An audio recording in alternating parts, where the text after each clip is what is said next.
My name is Dolores King. I am a trainer with the Florida Department of Children and Families Board of Abuse Hotline. How many people have called the hotline before? All right. Everyone in the room is regarding that lighting? Yes? Okay, perfect. So I just want to make sure that I know what my audience is and how I should go about. The papers that are being passed around, it is a sign-in sheet just for the people who walked in late, or not late, but after I made the first announcement. If you can just sign it, it's just for documentation purposes. This training is very much back and forth because without you guys, I'm not going to have much to say. You guys can just read the scriptures, right? All right, let's get started. The purpose of this training is to define the role of the Florida Abuse Hotline. We're going to identify the role of the reporter, which is you all, right? And we're going to review child reporting guidelines. We're going to identify possible maltreatment indicators, and we're going to explore the reporting process. So, since only 2 people have called the Florida Abuse Hotline, I want to let you all know that there are 3 different ways to report. You can call, you can fax, and you can fill out a web report. We'll go into detail about that a little bit later. The Florida Abuse Hotline is located in Tallahassee, Florida. We're located at 1317 Longwood Boulevard. It wasn't always located in Florida. At one point in time, the department had the Florida Abuse Hotline located in Jacksonville, Florida. The function of the hotline. We assess calls for child abuse, neglect, and abandonment for children, and for adults, we assess abuse, neglect, and exploitation. Notice that there's no abandonment for adults and there's no exploitation for children. The laws that govern the 2 program offices, one for child, one for adult, are Chapter 39 and Chapter 415. The hotline also provides information and community referrals so that when the caller reports information to the hotline, it may not rise to the level of abuse and neglect. So what we have to do is find referrals for that reporter because everything doesn't rise to the level, or sometimes things don't fall into our jurisdiction. A lot of times people get frustrated as reporters who are calling in with concerns about children and our vulnerable adults, and we can't take a report. It's not that we don't want to, it's that the department has certain obligations and laws that we must follow before we can enter into someone's home. We also partner with DCF investigative staff, known as the CPIs, or the Child Protective Investigators, and the Adult Protective Investigators. We contract with law enforcement, and we do so that we can ensure that children are safe and that we are responding in a timely manner. So the role of a counselor. Our counselors go through 13 weeks of training. It is very extensive training because they have to be taught how to assess correctly. They have to be taught the laws that govern what we actually do. Again, Chapter 39 is for children, Chapter 415 is for vulnerable adults. The state of Florida is very different from a lot of other states because we actually have one centralized hotline where our counselors are taking both child and adult calls. And a lot of our other states here in the United States, they have different hotlines, one for vulnerable adults, one for children. Our counselors are special and are different because they're trained for both. We provide referrals such as 211. Who's familiar with 211? Anyone? Okay. 211 is an organization that has a lot of different referrals that they house. They're able to, if I call and say, let's say I'm suicidal, they have a lot of different referrals that they can offer to someone who's suicidal, someone who needs assistance with housing, someone who needs assistance with food. They are a referral agency, so sometimes we're able to just provide the number to 211. It's in every county. So if you have a family member or you have a family that you're working with and they need resources or referrals, the first thing you should do is find out what they need and then contact 211 because they have a lot of different referrals. We also assist with out-of-state inquiries. Sometimes our children here from the state of Florida go to Georgia, go to New York, end up in Indiana. They go to many different places. Sometimes kids from those places end up here. Well, we work with the different CPI offices in other states. So if another state has a question about mom who lived here in Florida and they are now investigating her for something in New York, the New York office will contact Florida to see if mom has any history here in the state of Florida, because that can potentially help further that investigation in New York. And then we also conduct background checks. So we have approximately 230 counselors who actually take abuse, neglect, and abandonment reports. And then we have the CIU unit. The CIU unit is a criminal intelligence analyst unit. They actually conduct the background checks on our reports. Anyone over the age of 12 years old who has a name, date of birth, and social, if they are in our report, we must run a background check on them. We process thousands of backgrounds a day because multiple people can be in an actual report. One thing, we do provide background checks also for the safety of our investigators. They have that information before they go into the homes, so that if there is any concern for criminal activity, they can contact law enforcement, and law enforcement can assist with the investigation. So the role of the reporter, this is you all. Any person who has knowledge of or suspects abuse, neglect, or exploitation of a child or vulnerable adult is required to report to the hotline. A lot of people actually assume that by telling someone else or knowing that someone else has contacted the hotline, that satisfies the statutory requirement for you to report. That is not true. If you are made aware of any child abuse, neglect, or abandonment, or any abuse, neglect, or exploitation of a vulnerable adult, statute says that you must contact the Florida Abuse Hotline. House Bill 1355 made revisions and provisions. This is known as our Penn State bill. Does everyone know about Penn State and what happened? Okay. So a few years ago, Sandusky, who was a big-time coach at Penn State, there were allegations of sexual abuse, and that many people knew about the sexual abuse that was going on with children. And they kept saying that they were reporting to someone higher than them. As a result, the information never was reported to the authorities until many years later. This bill was put into place here in Florida to say that any person who knows or who has reasonable cause to suspect that a child is abused by an adult other than a parent, legal custodian, caregiver, other person responsible for the child's welfare, shall report such knowledge to the department. So that means you all, if you become aware of any abuse and neglect, you have to report that. Reporting it to a principal, a lot of teachers report to their principal and then think that satisfies the requirement. It does not. We're going to talk about the fact that if you don't report, it is a felony in just a moment. So we have professionally mandated reporters. You all fall into that category. Professionally mandated reporters are not limited to just medical staff or mental health staff or facility staff. It's also school personnel, law enforcement, judges, court personnel, and many other people actually fall under this definition. Quite often, professionally mandated reporters are people who work intimately with children. So that gives you some context. What do you all need to know as a reporter? As a reporter, you all would need to know, first of all, have an allegation. The reason I say have an allegation first is because names of participants, demographics, things of that nature, you don't have to necessarily know someone's name to report. You don't have to know the demographics per se. If you tell me that you have concerns about a neighbor that just moved in, you don't have any names, all you know is it's a tall black man and a white woman, and they have a child together, and the child keeps running to the middle of the street. And that's all you have, an address, that's an allegation. You give me participants and a means to locate. I can take a report, all right? Because I have a means to locate, allegation, and names, or excuse me, and participants.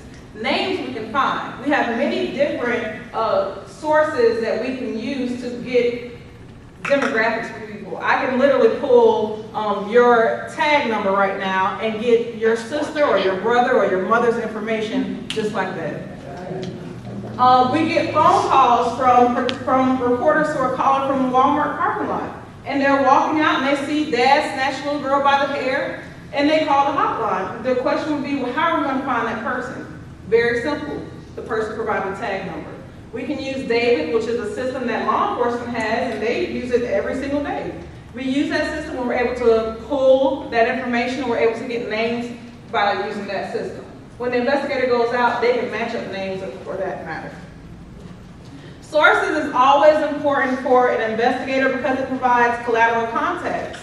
So let's say They're concerned about the child running the street. Well, mom and dad both say it didn't happen. But we know that the neighbors, multiple neighbors have seen it. When you call in and you provide those multiple neighbors information, the investigator can then go out and speak to those neighbors and I just lost my train of thought. Verify, thank you. Verify that it actually happened. Because mom and dad are gonna say it didn't happen. But if we have sources of information, that can help verify that information for that investigator. Please stop me if you have any questions. Non-reports of child abuse. So this is very important for you all as guardian ad litem because you all come in most times when something has already happened, correct? You all are stepping in, becoming advocates for the children when something has happened. So quite often you're already well aware of the history that has happened with this child. This states a professional who is hired by or enters into a contract with the department for the purpose of or treating or counseling any person as a result of a report of child abuse is not required to again report to the hotline. However, new allegations must still be reported. What is it saying? This is saying that if you're a doctor and the reason why you're seeing this child, or you're a counselor and the reason why you're seeing this child is because of a report that's already been reported, you don't need to re-report that. But if the child discloses some new information or new pieces of information from the prior report, then you must report it. Is that clear? The second part says an officer or employee of the judicial branch is not required to again provide notice of child abuse when the child is currently being investigated by the department. This is speaking to law enforcement, judges, lawyers, people who in the court system who are aware of child abuse neglect. They don't need to report it again unless new allegations have been made. One thing that people quite often miss is if that child was sexually abused and the child says when they start to get investigated or start to be investigated by the investigator, they'll say, oh, it didn't happen. They'll recant their story. Well, 2 years later, that child says, you know what, it did happen. I know it happened, and you know, I was scared. You need to re-report that information. That is considered new information. Okay, I just want to make that very clear because a lot of times people don't see that as new information. They see it as part of that prior investigation. So what happens if I don't report? Remember I told you guys about that third-degree felony? Well, here it is. A person who is required to report or knowingly and willfully fails to do so, or someone who prevents another person from doing so is guilty of a felony of the third degree. It moved up from misdemeanor because it's very serious. Children don't have a voice in the community. A lot of times children are put, when something happens, children are placed into daycares for a reason. It's to be visible in the community. A person who knowingly and willfully makes a false report of child abuse or advises another person to make a false report is guilty of a third-degree felony. So if someone is making up a story, that is a third-degree felony. That is not the same as a person who has concerns and the concerns don't come out as verified. That is not the same thing. There's an actual clause in Chapter 39 that is the Good Faith Act. And it says that if a person is reporting with good faith, then they cannot be prosecuted. And that should put some of you all to ease. Because I know it's very hard to call in and report something. A lot of our reporters are calling about family members, they're disclosing family secrets, and it's very hard and personal. It's a personal journey for them to actually complete that phone call. It's not easy. So knowing that confidentiality does come into play, we make sure that we keep all reporter information held confidential. That is part of statute. And that's for both child reports and adult reports. The hotline counselors will not acknowledge the existence of any report, nor will they acknowledge that they have previously spoken to a particular caller. Quite often, the phones get disconnected. Whether you be on the cell phone and you're traveling and you're calling, I know you guys are seeing your kids here and there, and you're going to call the hotline. Well, sometimes the phone gets disconnected. If it does, give it a moment. A new CFOP, which is a Children and Families Operating and Procedure Guideline, was created so that the hotline counselor can call you back. It was just passed. However, if you did not provide your name, then we can't verify you, and then that would be breaking confidentiality. You all are mandated reporters, professionally mandated reporters. The one thing that is different from a professionally mandated reporter and a mandated reporter is that you all must provide your names. And that's for the investigator. The investigator needs your name because they may have follow-up questions that weren't asked on the phone call or information that they know that you may have. So it's very important for you all to provide your names. Any person with a statutory right to a report copy may contact the local investigative office. This is part of the investigator's CFOP, again, which is the Children and Families Operating Procedure Guidelines. They can request a copy. If they do, it is highly redacted. It goes through a process of people redacting information. Again, ensuring the confidentiality of our reporters, because without our reporters, we wouldn't have the information to go out and conduct investigations. So it's very important that we keep that bond with you all. So that means that if they get a report, as we give our names, they can black them out, or? Oh, they'll never see that part. Okay. They will we have two different sections. Let me explain this part. We do have two different sections of the report. One is the reporter narrative, one is the allegation narrative. The reporter narrative, everything is held confidential. The allegation narrative can be given to the parent or whoever is being accused or whatever. However, that document also is highly redacted. So the allegation narrative is highly redacted along with the reporter narrative that they will never see. So those are two different pieces of the entire pie, I guess. All right, so hotline reporting. Can the hotline accept a report? I stated earlier that sometimes our reporters get very frustrated when we're not able to accept reports where there are major concerns of safety for a child. In order for the department to accept a report, we first must have jurisdiction and then acceptance criteria met. Jurisdiction is defined in Chapter 39 as, first of all, having a child victim, second, having an alleged perpetrator, third, having residency or residency or location. We also must have reasonable cause to suspect harm. What is a child? A child is someone who is, first of all, born, must be born, under the age of 18, not emancipated, and not married. There are 4 criteria that must be met. So if mom is currently pregnant and doing cocaine, it's terrible. If she doesn't have any other kids, there's nothing we can do but offer referrals, provide the report of the members of law enforcement because it's still a crime, all those things. We don't have jurisdiction until that child is born. If mom has other children in the home, then we can assess those other children, but at this time, if the child is unborn, we can't take a report.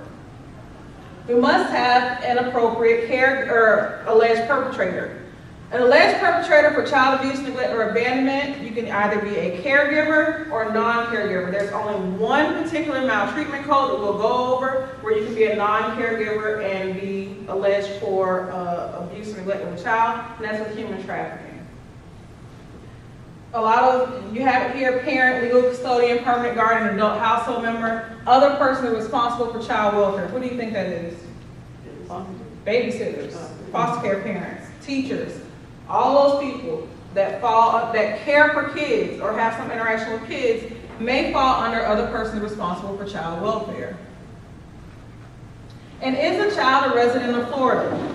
There are 3 things here. It says the victim must be either a resident of Florida, must either be located here in Florida, meaning that although the kid is not a resident of Florida, the incident happened here in Florida.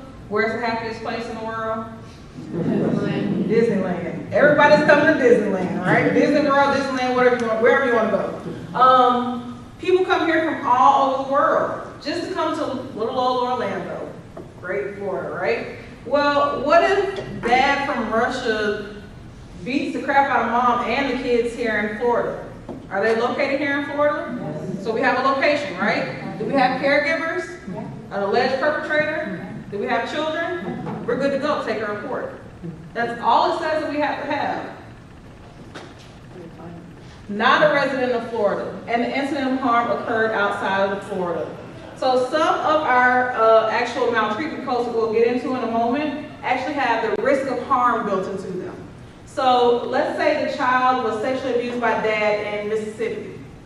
There's a concern because we know every Friday dad gets drunk and he has sex with his child. So they're here in Florida for whatever the case may be. It's Thursday. Somebody's calling saying they're concerned because it's dad's ritual. Every Friday he has sex with the child. Although it has not happened yet here in Florida, there's a risk of harm built into our maltreatment code. That child is here, that perpetrator is here. We have an allegation, there's a concern about sexual abuse happening here in Florida, we can take a report. Now the one thing that must be stated, if the child is a resident of Florida, and let's say they go, it's summer vacation, they go visit dad in New York, you can still take a report. We will still take a report as long as we know that child's coming back, because it's still our kid. So now do you guys see why sometimes we're not able to take reports based on that criteria? Okay. So what is abuse? Abuse means any willful act or threatening act that results in any physical, mental, or sexual injury or harm that causes or is likely to cause the child's physical, mental, or emotional health to be significantly impaired. That's coming from Chapter 39 of the Florida statute. Our codes are broken down into two categories, abuse and neglect. So these are our maltreatment codes for abuse. Some of our codes are broken down even further, and I'll go through them and explain. But what I'm going to do right now is give you some examples of the maltreatments that come into the hotline. When you call the hotline, do you need to know about how deep the burn is? No, that can be helpful. Do you need to know these codes? No, just give me your story. Just give the reporter your story. Our counselors have been trained for 13 weeks to figure out what maltreatment code it is. This isn't for you to figure out. This isn't for you to know verbatim. Give us your story. I just want to explain to you what the counselor is doing on their end. Burns. When it comes to burns, what do you guys think some of the most common burns are that are called into the hotline? Cigarette burns, right? One of my coworkers, who's a trainer, she always gives a story. When she was younger, she ran and jumped into her mom's arms, and her mom was holding a cigarette.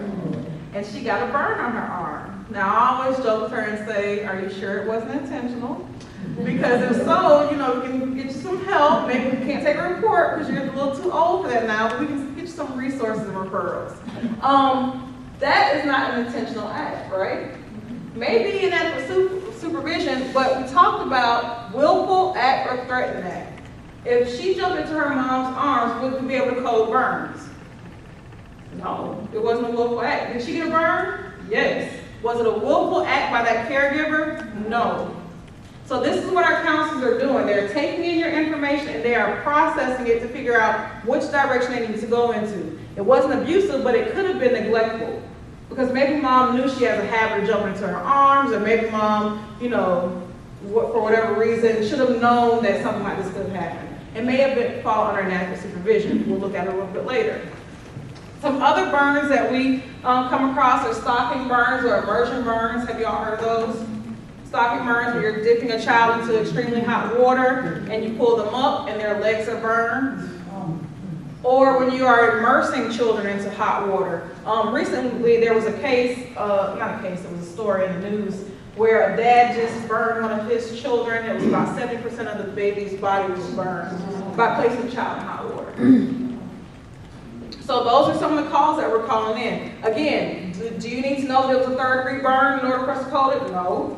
We know that was an intentional act or willful act that was done by dad, who's a caregiver. We have a child who's been injured. We have allegations of abuse and neglect, and we have a means to locate. We're going to be able to take a report. Let's say we didn't have a means to locate. Would we be able to take a report? If we didn't know where dad was or the kid was or anything, would we be able to take a report? No. We would not. And as a reporter, you would become frustrated because you're saying, this child is in ICU, this child might not live, this child may die, this child may perish. But jurisdictionally, we cannot take a report because the statute says it's not that we don't care about this child or we just can't take it. Wouldn't the counselor on the line explain that to somebody that's calling? I need to know where this child Absolutely. is, and then we can do something. Like they wouldn't leave him hanging there. Yeah. We're going to tell you, but that's not going to take away your frustration. Yeah. You're still gonna want us to take a report. And what we're going to tell you is, as soon as you find out, call us back. Call us back. Or Even if you don't have the information and don't know where the child is located, still give us a call because you don't know what's in our system. We're going to talk about historical indicators. We can't tell you what's in our system. That doesn't mean that we're not looking right at it. When you give me Eric Johnson, 3 years old, living in Fort Pierce, and you give me all his information, I may be able to put that into my system. And I may be able to pull his information because little do you all know, last week Eric Johnson had a call about inadequate supervision. I see his prior address. It's been a short amount of time. I'm going to use that address and get the support sent out. So it's the same thing. Just because you don't have all the information doesn't mean don't call in. Bone fractures. Little girls climb the monkey bars. Playtime. She goes across the monkey bars. She falls, breaks her arm. We get a call about that situation. Could we call bone fractures? Was it a willful act? No, it wasn't. This is what our counselors are going through. Is it a concern? Absolutely. We have a child with a broken arm. Doesn't mean that we're not going to take a report. It just means we're not coding bone fractures. We may code inadequate supervision on that teacher because maybe that teacher has been told plenty of times, make sure you watch the kids on the monkey bars. Make sure they're big enough or old enough to be on the monkey bars. We're going to conduct a full assessment to figure out what's going on. But dad taking a baseball bat and whacking that kid in the back of his leg because he missed the field goal or he missed the goal for soccer, that's a willful and intentional act. So we're taking a report for bone fractures. When it comes to asphyxiation, what are some things that you guys think you would see with asphyxiation? Bruised face, what else? Marks around the neck, right? Child shows up at school, they're not going to say anything, they may be completely distressed, crying uncontrollably, and they have marks around their neck. We're going to look at how that can be a physical indicator of asphyxiation. We're going to ask questions as a counselor. Do you know the child's breathing was impaired? Do you know if the child stopped breathing or was choking or was struggling to breathe? All that information is going to help us to figure out whether or not we have asphyxiation or simply physical injury. Physical injuries is our big umbrella because a lot of things fall under physical injury. Spanking, slaps in the face, marks and bruises, unexplained marks and bruises, redness, swelling, all those things may fall under physical injury depending on how the physical injury actually occurred. What do you think some normal physical injuries are, or some, I don't say normal, but common physical injuries are? Scraped knees, bruises, all kinds of Scraped knees. So kids shows up to school with scraped knees, what are we going to do? Nothing. I mean, it's not, I would need to know some more information, right? I would need to know, is there a concern that you're calling me because this child has scraped knees? Do they have a bicycle that they have fallen off of? Or did dad push them down the stairs? Because those are two different, sides of the fence there, and depending on what side of the fence we're on, we're going to take a report. So we're always going to ask questions. Why do you believe that there's a concern for this child who has these marks and bruises? Maybe you can't explain it just based off the child having a mark or bruise and they're not explaining it, the child's not explaining it, but maybe you have family history that you're able to tell the report or tell the counselor. Maybe you're able to tell the counselor, I know mom has a drug problem, mom beats his kid all the time. Mom lost his kids in the closet. Mom does X, Y, and Z. That may be information that we're able to take and to help support that bruise that's unexplained. Internal injuries. Internal injuries deals with anything in the thoracic cavity, so here, and in the cranium.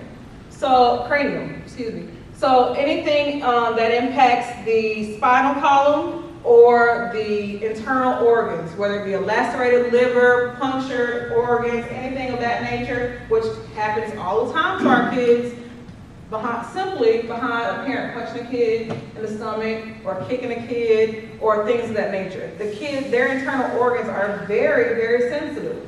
And as a result, when that happens, we're going to take an internal injury report. Bizarre punishment. Who can give me an example of bizarre punishment? Making them drink salt water. Salt water. That is new. That is a new one for me.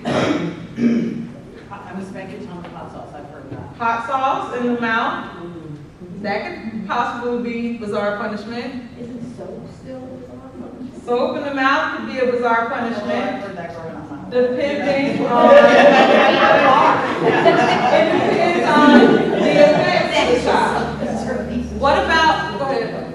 I know I'm not part of the You group, are. but thank you.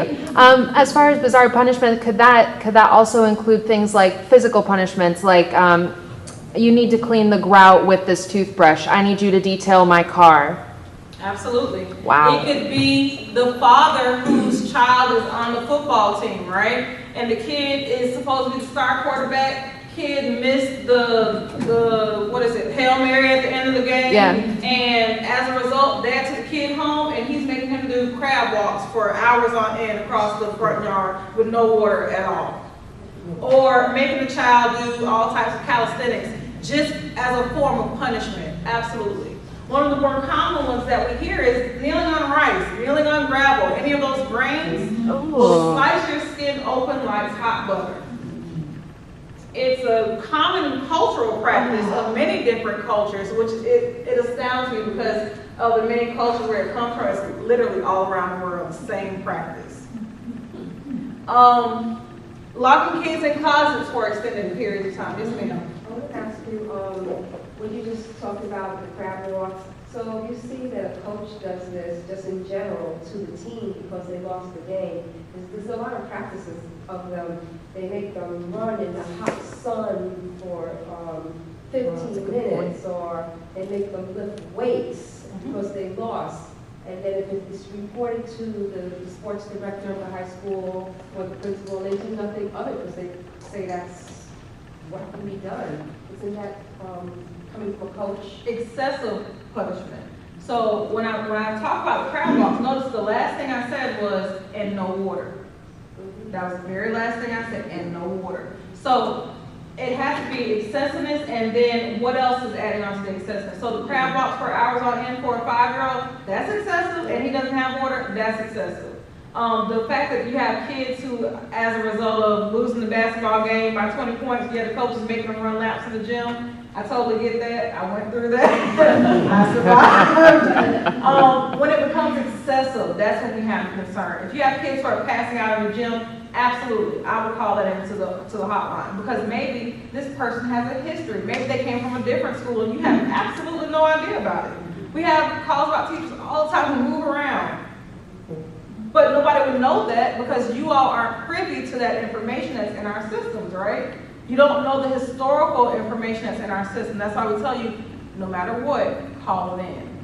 You had a question, sir? I was just going to say an example would be like in football again, if the coaches denied him having the water breaks because they weren't performing to his expectation. Absolutely. That would definitely be a call into the hotline. Isn't it like water, shelter, food, any kind of using that as punishment? Isn't that really pretty much considered abuse? Not necessarily. Like you make kids sit outside and the weather's not great if they're Not necessarily.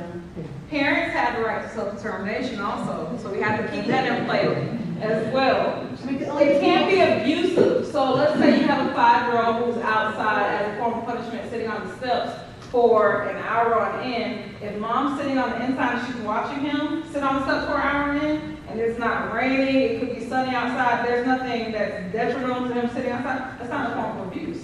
That's a punishment that he has to follow through with. But if it's lightning and stormy outside, this 5-year-old is sitting on the steps with an umbrella, that's a problem. I'm just thinking of what somebody would be upset if they drove by and saw a pet stuck somewhere. Do you know what I'm saying? Like that kind of concept.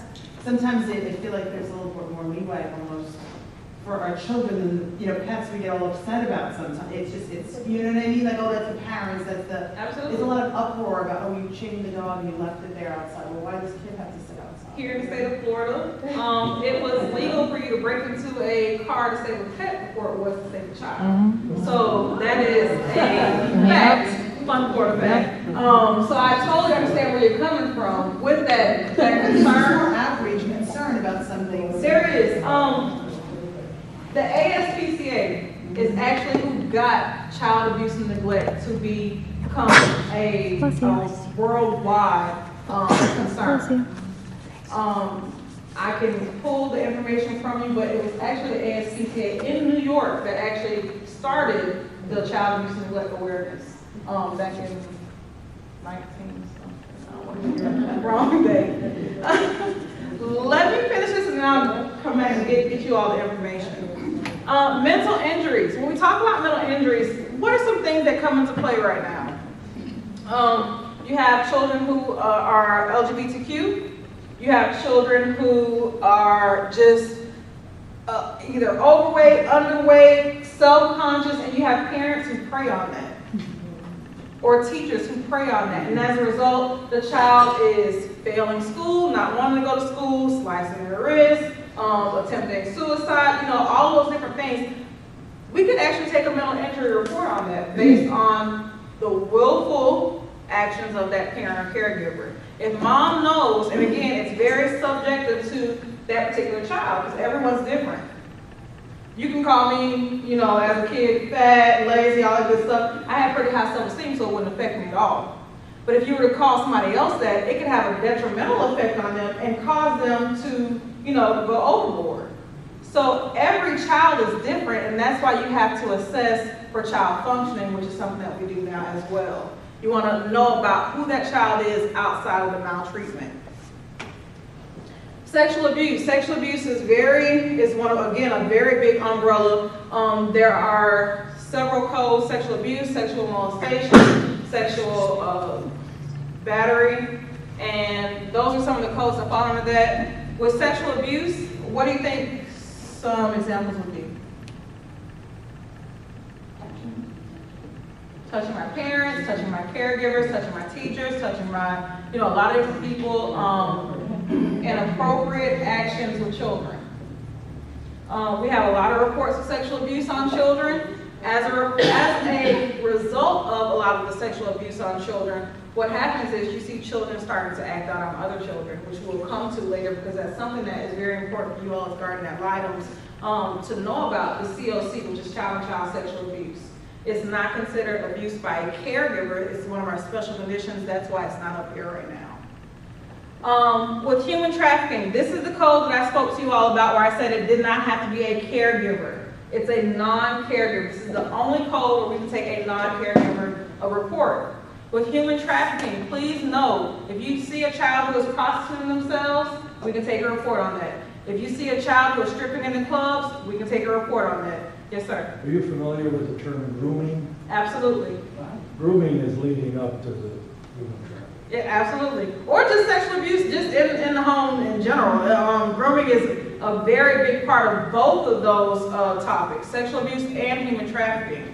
With human trafficking, we actually have two different subsects. The one is labor, one is sexual. So commercial sexual exploitation of children.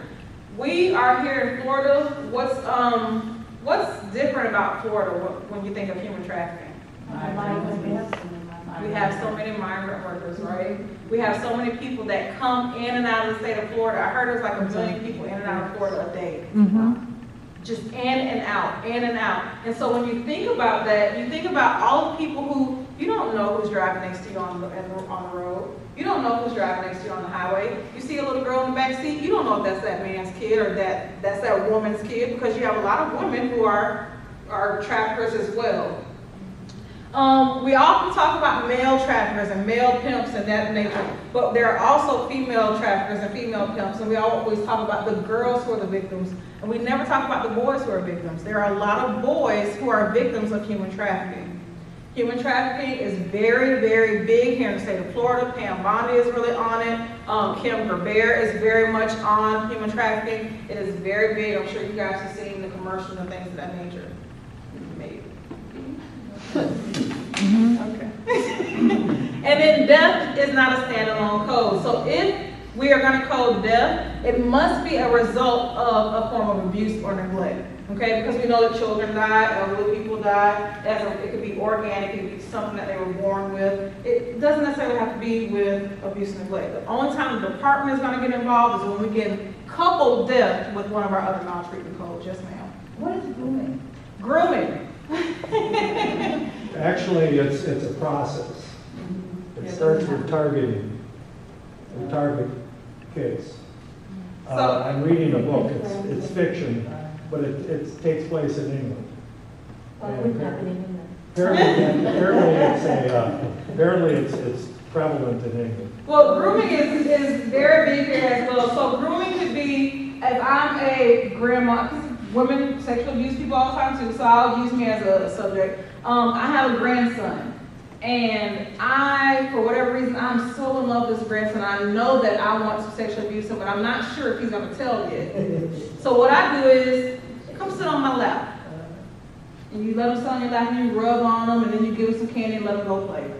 And you call him back again, and you say, well, let's go lay down for a little bit. And you give him some candy, and you let him go play. You bring them back again. This is the grooming process, getting them comfortable and getting them feeling as if they can trust you.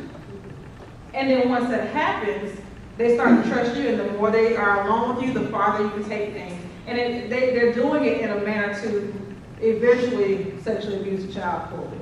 It says basic stages of grooming for sexual exploitation.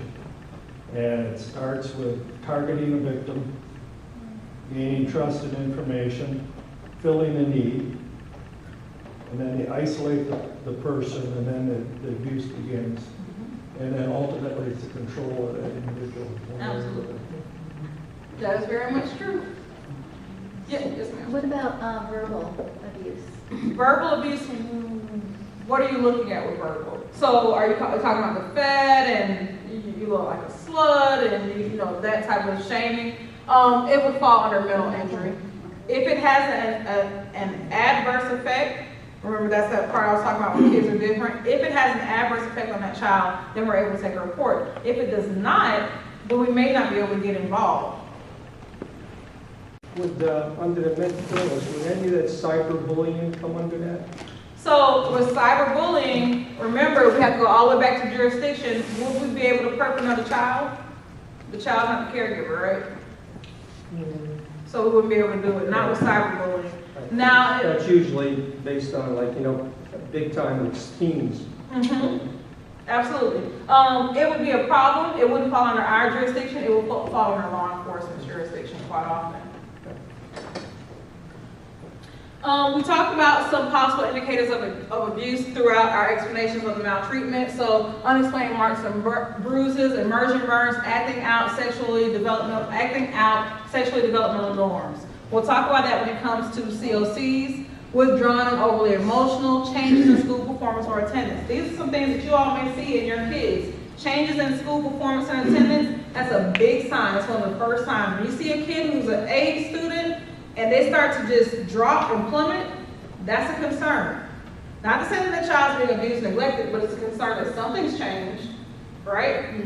So you want to ask that kid, what's going on? Do you not like a teacher? Do you fall asleep in class? Or is there something else deeper that's going on?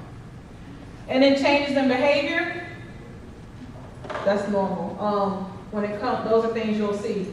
Maybe the child was clingy, now they're very distant, or vice versa. Maybe they were very independent and now they become very clingy.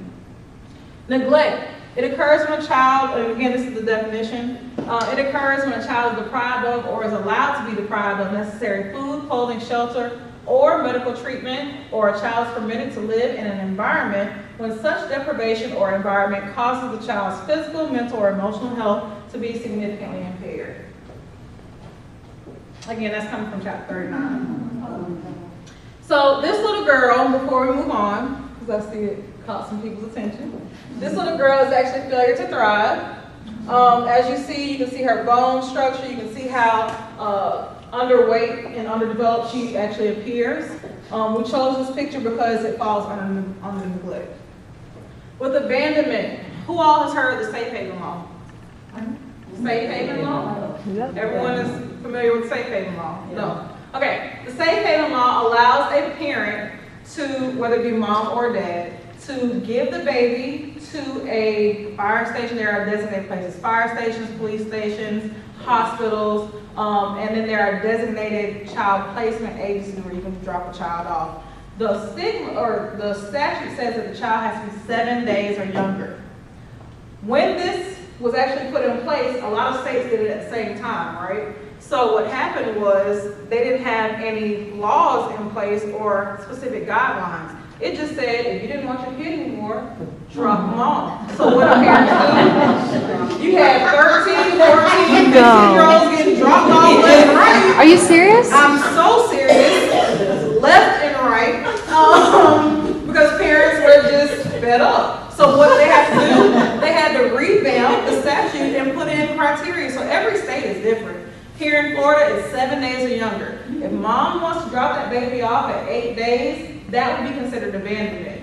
If mom drops that baby off 7 days or younger, then that's not considered abandonment. Now, there are some other things that play into abandonment. Of course, if you abandon a child at an older age, then that's just point of abandonment. And there are other criteria for abandonment, but that's the one key thing we want you to take away is that safe haven law when it comes to abandonment. Okay, but really, what is the point of that? Safe haven law? Like they got a week, if they got 7 days to decide if they want to keep it? Remember, so going back to the stigma of dumpster babies.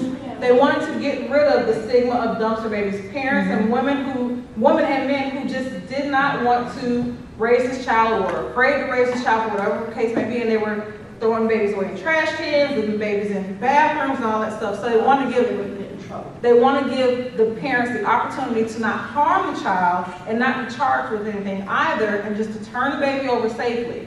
Now, if mom has abused or neglected that baby within those 7 days and still wants to give that baby up, well, abuse has taken place, so we're going to take a report.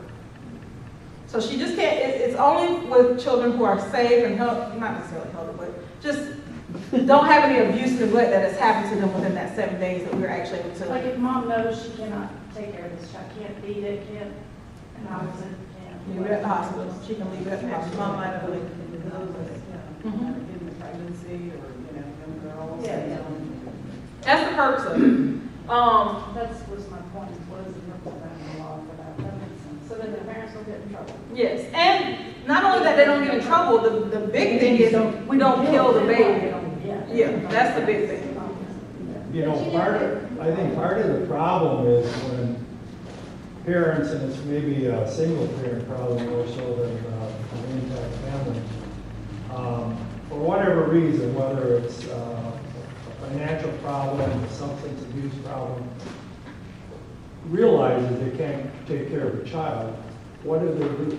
A parent? And now in some states, if you want to say, okay, I have a sister who will take care of these kids for a while, you have to go through the courts to get that approved. What some states are doing is what's called a safe families law. And in that case, social services actually interviews families who says, yes, if you have a child or children that need a temporary place, safe place, we'll take them in. It might only be for a couple of days, it could be for a week. There's a kind of a limit on how long, but in the state I moved from, Wisconsin, implemented that about 4 years ago. And I have a number of friends that signed up for it. And it's really a great thing because now they don't have to go through the court. They just call somebody in the county or the social services and they arrange to pick the kids up and take them to another home. The only concern with that is that DCF is now the state of Florida is working on a methodology model, where we want to empower the family to change their behaviors because we don't want that recidivism back within us. So if we're just giving the parents the opportunity to just, you go over here while I just go smoke crack and then I'll come get you 7 days, that's not changing the problem because they're going to keep calling that family member. So what we want to do is we want to actually change the parents' behavior, and that's our model here in Florida. I don't know how that would work here in Florida. I know that we do have situations where parents have the opportunity before abuse and neglect has taken place to allow their children to go stay with other relatives, and that doesn't necessarily have to go through the legal system. Not necessarily. We have safe family here in Florida. My brother and sister-in-law are in Oviedo. For medical, they have to go through a criteria before they can bring the kids to them. And I think 2 months is the max that they can keep the children. Is yours a respite care? Is that what it is? Respite care for families? That's called safe family. Yeah, that's different. We do have a safe families here in Florida, but it's completely different from his safe families. No, ma'am. His is way different. Yes, sir. We've been doing that forever. wasn't that where purpose of putting with grandma? You could, but it's not the same family that he's talking about. Thank God for grandmas. Yeah. I don't want to leave you guys, but I want to get through the rest of it so that y'all have the information. And I only have 5 minutes. I'm going to speed through this and give you just a few examples, but I want to get to the last part where we're talking about how to report, because that's really important for you all. With substance misuse, it is huge. It is an epidemic. It is crazy, everything that's going on. Heroin is huge all across America. You've seen the pictures where you have the parents who are behind the steering wheels, passed out with children wide awake in the back seat. There was just another one yesterday where mom had a heroin needle that she couldn't even finish in her hand, behind the wheel, car still in neutral, and the child's in the back seat. Passed out. It's crazy. So what we want to do is make sure that when we're addressing substance misuse issues with families, we're going in and we're trying to figure out why they're using substances. Is it a coping issue? Did dad pass away and mom started using crack because dad passed away, she couldn't handle it? Let's fix mom's coping mechanism, and that way when we finally get her off drugs, she'll be able to handle her family the way she needs to. That's the methodology that we're working with here. We deal with substance misuse alcohol, which is huge, substance misuse prescription, which is huge. We have illicit drugs, and then we just have substance misuse where the parents are allowing the children to use drugs with them, or they're encouraging the drug use, or things of that nature. So we have 4 different codes that are broken out. Again, what do you need to know? All you have to do is have an allegation. We'll figure out what codes need to be applied. Failure to thrive, malnutrition, dehydration, this must be called in by doctors. The reason I'm skipping over environmental hazards is because the same information, let's say you were to call in about this child, and as laymen and women in the room, you knew the same facts that the doctor had. We would not be able to code it, failure to thrive, malnutrition, dehydration. It has to come from medical professionals in order for us to do that. You can have the same information, we would just code it environmental hazards. We would be able to apply the same response priority and everything to that child, give the child the same amount of help. The only difference is who's calling in the information, okay? Doesn't mean anything other than that. It's just the way we code things. What happens is the CPT team, which is the child protection team, will end up coming out if we code certain codes. The child protection team is comprised of doctors, lawyers, therapists. It's a big group, and every county has one. Medical neglect. What's the most common medical neglect that you can think of? Hold no shots. Dental is very big. Annual checkups?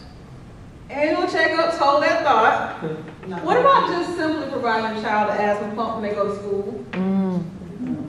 You know your child has asthma. You know your child has severe asthma. You know your child can't even play on the monkey bars or the swings without having an asthma attack. My nephew cannot run around and play with bubbles because he will have an asthma attack. So I know how, just kids playing in and of itself, nobody's bothering them, can cause them to have asthma attacks. If you're a parent and you know your child has asthma, you need to be providing your child an asthma pump. That's the most common form that I can think of. Next would definitely be dental and vision. But remember, we must have an adverse effect with that dental. You can't just say cavities and then we're going to call it medical neglect. A lot of people live with cavities. A lot of people going without going to the dentist for years on end. What is the concern? We know that if cavities get too bad, it can get into your bloodstream, right? That's what we're talking about. Then we will be able to code for medical neglect with the child if it came to dental.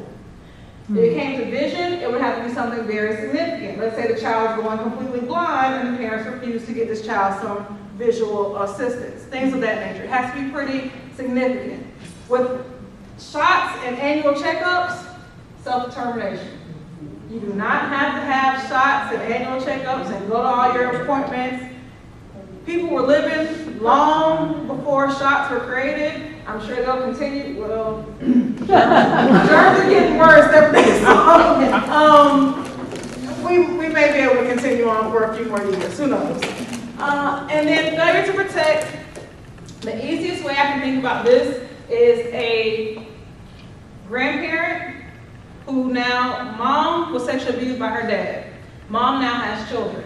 Mom sends her children to go stay with granddad for the summer. Knowing that he sexually abused her, she sends her children, they go, what happens? He sexually abuses them.